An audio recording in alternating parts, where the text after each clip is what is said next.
You have to give credit where it's due. Jerry Jones has been a man of his word, as he did say in front of a national TV audience that the Dallas Cowboys were adding players to their defense, and early in the morning, news broke that linebacker Logan Wilson was headed to the Cowboys. And a few hours later, the Cowboys broke the internet with another major trade, as they are acquiring Quinnen Williams from the New York Jets for a first-round pick and more. Dallas is clearly loading up on defense, and they have a bye in Week 10 to get Wilson and Williams acclimated to the defense. If nothing else, the Cowboys are trying to fix things and trying to make it right. They have a playoff-caliber offense and could make the playoffs, but they have to begin stacking wins after the bye. Who are the winners and losers from this major trade? Winners and losers from the major Cowboys trade for Quinnen Williams. Winner: Matt Eberflus. Matt Eberflus is in his first year as the Cowboys' defensive coordinator, and it's not gone well, but to an extent, you really can't blame him. He watched as Micah Parsons was shipped to the Green Bay Packers, but about 2 months later, he has seen both Logan Wilson and Quinnen Williams enter the mix. Eberflus gets help his unit needs. Winner: Jerry Jones. At least, Jerry Jones thinks he's a winner, but I do believe he's made 2 worthwhile additions for the defense. Logan Wilson and Quinnen Williams are both plus players and are going to make this defense better when they take the field. Jerry Jones said they were going to improve this unit, and they did, so I struggle to see how he isn't a big winner. Jones also loves the spotlight, so he's surely enjoying all of this. Loser: Mazi Smith. Mazi Smith is actually a part of this trade. He's headed to the New York Jets as a part of this deal. Smith just never caught on with the Dallas Cowboys and has been a bust in every sense of the word. Smith had played 5 games for the Cowboys this year, starting 9 of them, and racked up 3 total tackles. This comes after starting all 17 games for Dallas in 2024. Smith now heads to the New York Jets, a significantly worse team and a team like to stay bad for the future. If nothing else, Mazi Smith was at least a part of a relevant team. He's an obvious loser from this trade. Dallas Cowboys wide receiver George Pickens is known for his athleticism, highlight reel catches, and fiery personality, but his growing list of fines has become just as notable as his on-field performances. Following a taunting penalty in the Cowboys' 27-17 loss to the Arizona Cardinals on Monday Night Football, the 24-year-old receiver faces yet another hit to his wallet. Pickens' latest infraction, holding the ball out toward a defender after a key catch, drew a flag for unsportsmanlike conduct and could result in an $11,593 fine under the NFL's taunting policy. George Pickens' history of fines and on-field discipline. Before joining the NFL, Pickens built a reputation at the University of Georgia as a passionate, sometimes volatile player.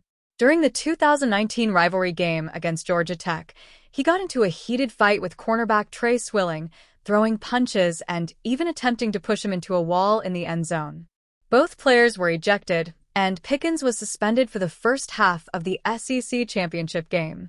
Georgia George Pickens will be suspended for the first half of the SEC championship after this fight today. He leads the team in receiving yards and TD. I mean, don't be stupid, Georgia head coach Kirby Smart said after the incident, via ESPN. It's just silly, it's selfish, it's undisciplined. I always ask guys, was it worth it? It's not worth it to me when you hurt the team. Though Pickens later apologized and finished his college career without further suspensions, his emotional style carried over to the NFL.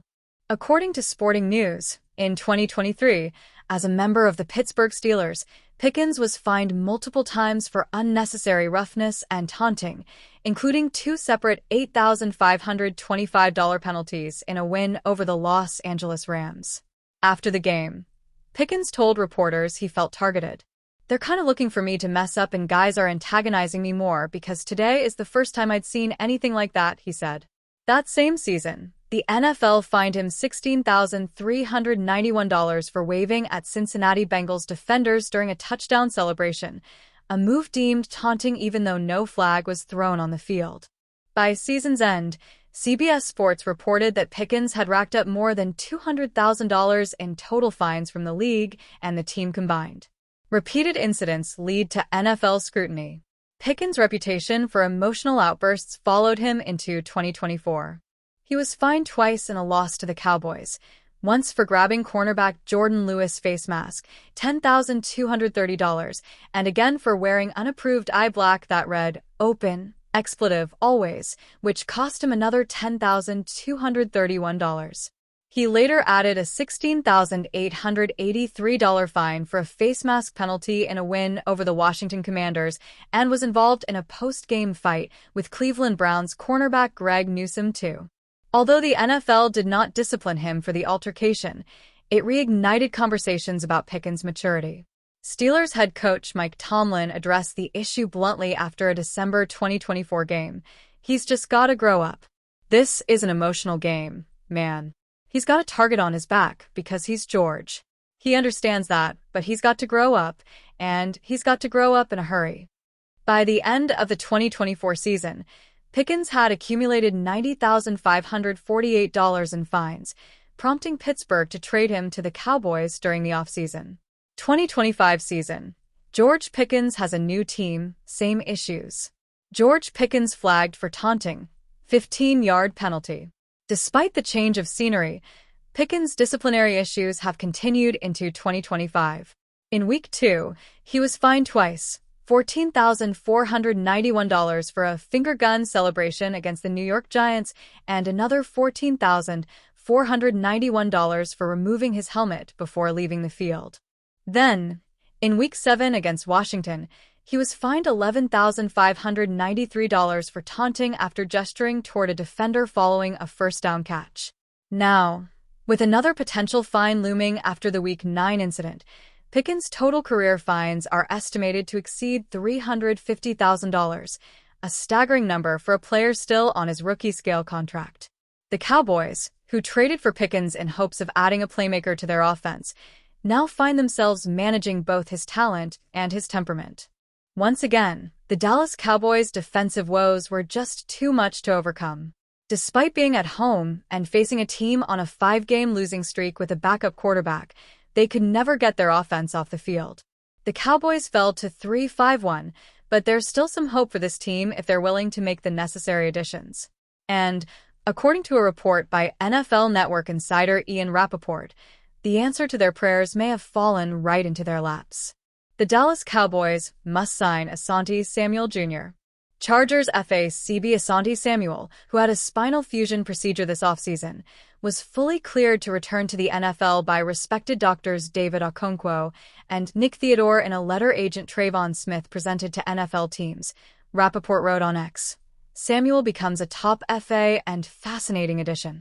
The former second-round pick has 176 tackles and 6 interceptions in 50 career games, 47 starts, for the Los Angeles Chargers, and now that he's been fully cleared to play, there's absolutely no reason why the Cowboys shouldn't be all over him right now, especially after Monday night's debacle.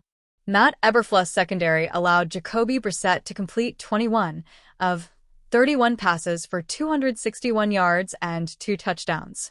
They had no answer for Marvin Harrison Jr., who torched Darren Bland for 7 catches on 10 targets for 91 yards and 1 score. The Cowboys are dealing with multiple injuries in the secondary. Elijah Clark and Donovan Wilson were already hurt before Marquise Bell suffered an injury of his own in the 27-17 loss. Add Trayvon Diggs' uncertain future and injury woes to the mix, and things aren't promising. Kaiir Elam has also left plenty to be desired since he arrived in Arlington, and while Bland can have a big game now and then, he's also been quite inconsistent this season. The Cowboys failed to address that issue at the trade deadline, so it's time they get to work with the best free agent available right now. If rookie CB Siobhan Revel Jr. can finally make his debut soon and live up to the expectations, the Cowboys could actually close out the season with a solid secondary, should they also sign Samuel. After 9 contests, Brian Schottenheimer's team is giving up the second most total yards per game, 414.8, and the third most passing yards per game, 254.4, in the entire league. That's not going to get it done for any team that plays in the same division as the reigning Super Bowl champions, and there's clearly a lot that needs to be fixed.